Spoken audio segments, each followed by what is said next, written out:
Hello students, here is a message from your virtual teacher, Mrs. Strawn, about the final exams, especially how they will be different in the virtual setting and what the procedures are should you want to exempt your final exam in my class.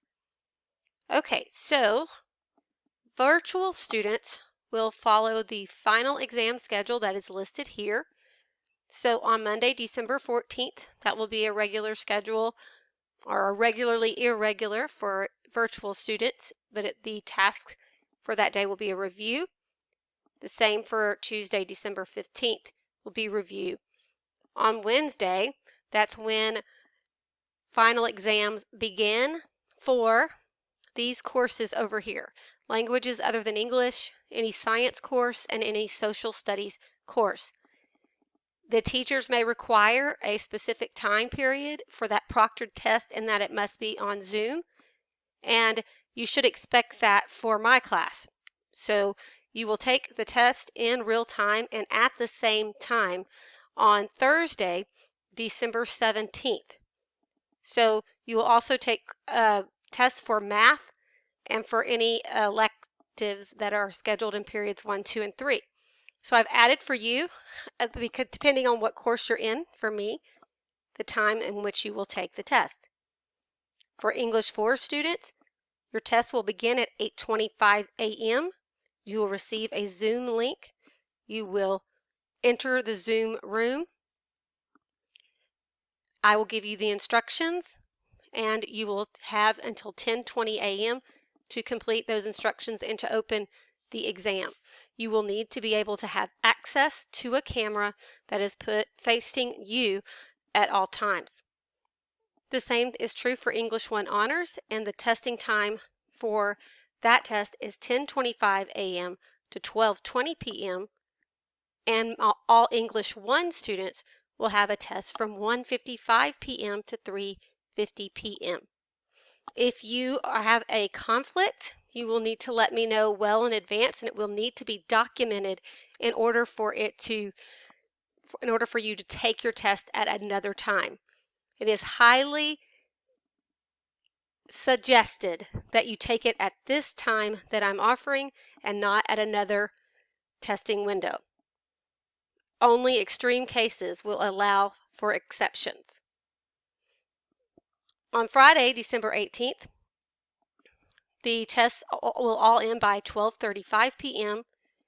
and this will be all for electives, periods 4, 5, 6, 7, and 8. If students have more than 2 final exams in these electives, they must communicate with their teachers regarding rescheduling. So you'll need to read all of the fine details on the slide to see if it pertains to you. The teacher will verify all exemptions, and all students must participate in attendance-taking activities during finals day, even if exempting that final. Students will request exemption status via the exemption request Google form posted in Schoology. That has been posted by the principal and not by me, so do not ask me for that form. You will get the Google form posted in Schoology, which closes at 4 p.m. on Wednesday, December 9th. At 4 p.m. So pay attention to the time so you do not lose the opportunity to exempt a class. Please begin to take care of your outstanding debts, fines, textbooks, and other items so that you can be cleared. And if you're planning to be absent during your semester exam for any reason, there is a form that needs to be completed and returned. And it says by December 2nd at 4 p.m. But if you contact the AP office, they can let you know. So for my final exam, let me reiterate, because many of you have trouble meeting with me synchronously at the same time. But the final exam is not asynchronous. In other words, you will need to take the final exam at the scheduled time and at the scheduled Zoom link that is provided for you. Okay, make sure you have an operating camera. You can use your phone for the camera, but make sure that you have availability to that, because that is required for the final exam. Some other information regarding exemptions. They have changed since this information first went out to me, so I'm glad I waited to give you this information. These exemption rules apply for all students. Seniors will be eligible for semester exam exemptions for any class for both fall and spring semesters. Yay, it's great to be a senior. The terms and conditions pertaining to exemptions will remain as stated in the conditions for final exam exemption below. So when I go to the next slide, you'll see what those are. Juniors may exempt 3 semester exams per semester. I'm not teaching junior English, so I'm not going to read the rest of that. Freshmen, please pay attention now. Freshmen and sophomores will be eligible to exempt 2 semester exams per semester. However, students may not be exempted from a subject's exam more than once in an academic year. For example, if a student is exempt from his or her math and English finals in the fall, then he or she may not be exempt from the math or English final in the spring. Additionally, the terms and conditions pertaining to exemptions will be as stated in the conditions for final exam exemption below. Here they are. Here are the requirements. You can be exempt from a final exam if you have a grade average between 80 and 100. So, let me make a statement here. Progress report grades are due on Monday for me. So that means I will look at your average from the first 6 weeks, the second 6 weeks, and your progress report average to see if you are eligible for exemption. And you must have at least an 80 to be exempt. You must not have a serious offense violation, which most of you should not. You should not have more than 3 days in ISS, which again, if you are not a virtual learner, that's not even a possibility. If the above qualifications are met, so if you are exempt based on grades, notice that there's not an attendance goal that you need to meet this time, so yay for that. If the above qualifications are met, the average of the 3 6 weeks grades will be entered on the report card as the exam grade. So if you made a 90 first 6 weeks, a 90 the second 6 weeks, and you have a 90 for the third 6 weeks, that's going to be what's put in for your exam grade, so you'll have a 90. Any exempted student may opt to take the final exam in any class. You might be exempt from my class, but you might choose to take my final exam. If the exam is taken, it will count in the final semester average. Please pay attention to this one.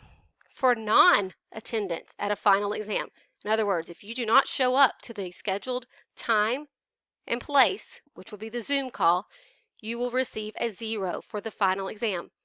If a student is exempt from taking the final exam, his or her presence at school and at the final exam is still required for the first 2 exams of every day. And for virtual students, that means you still need to participate in the attendance taking activities for those exempt exams, and it will be a Google form for my class that you fill out. All fines and debt cards must be cleared in order for a student to be exempt. The average for students who are in Honors AP or Honors Pre-AP is calculated prior to any 10-point increase. And students cannot exempt an EOC course during the spring semester, which means English 1 students, listen up. The only time that you can exempt my course, since it's an EOC course, is this fall. So this is the time when you would want to exempt, is in the fall semester, because you cannot exempt it in the spring. Okay, so any course that has an EOC like algebra or biology, those cannot be exempted during the spring semester. Any exceptions can only be made by the campus principal, and that is Ms. Parkerson. Here are consequences. Just hang with me if you need to have this information. If a student does not follow the exemption policy, they will receive a 0 for their final exam grade for every final they do not take. All students are required to be in attendance for the first 2 finals of each day. A student who leaves class after completing their final must obtain an early dismissal in advance from the office. I don't think this applies to virtual students. This is information about what happens if you are on campus. So I'm going to continue to this section.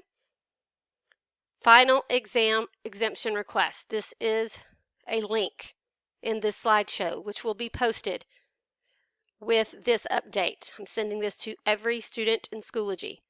You will go to this Google form and complete it by Wednesday, December 9th, by 4 p.m. to request an exemption. All fines must be paid for you to receive the approval. That includes your ID, your library, textbooks, parking, etc. If you have questions, you want to contact your assistant principal. And so that is the information about exemptions and the final exams. Be paying attention to the upcoming video lessons where I'll be discussing what the final exams will look like for each course in your respective courses. So I teach English 4, English 1, and English 1 Honors, and you will be hearing from me about what your particular final exam will look like. There will be a final exam review for each of those courses. All right, this concludes the message. Let me know if you have any specific questions. If I already answered it in the video, I will just ask you to watch the video again. Have a great day.